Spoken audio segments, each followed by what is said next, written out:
He had a blood sugar alcohol concentration of 0.128, which, that's well above the 0.1. And I think at the time it was actually 0.08, but now it's at 0.1 is the legal limit. He was well above that at 0.128. But here's the thing. So I'm going to skim through the article real quick, and then we'll cut to the chase.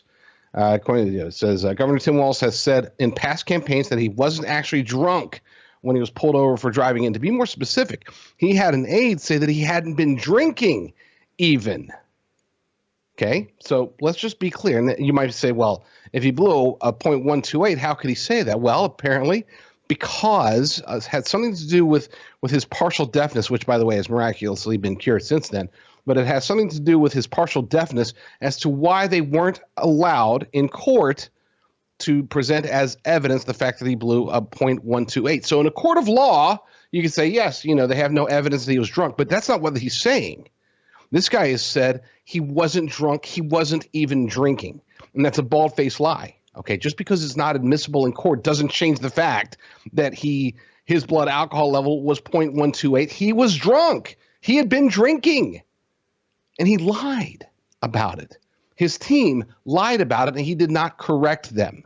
That makes him a bald-faced liar regarding a criminal action.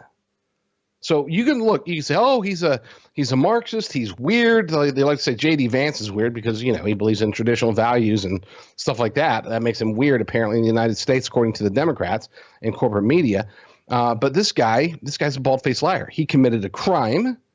He basically got away with it. It was dropped down to reckless driving because, again, something due to his alleged deafness, which why is he driving a car drunk while deaf? That's another question, but let's skip past that part. He failed all of the exams, which, again, they attribute to deafness. If you got ear problems, you're going to be off balance. Maybe you'll slur your words if you're deaf. They have all these things. It's like, oh, no, he was totally deaf. Which has been corrected now, but back then he was totally deaf, and the cop didn't understand. And apparently, if you're deaf, you can blow a 0.128, because that blood alcohol level has something to do with the ear. The dude's a liar, and there's no other way to put it.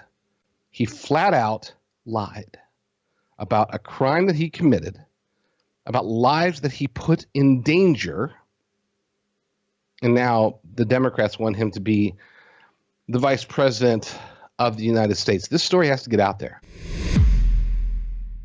Thank you for watching this clip. You can see the entire shows by subscribing to my Rumble channel over at jdrucker.com/rumble. That's jdrucker.com/rumble.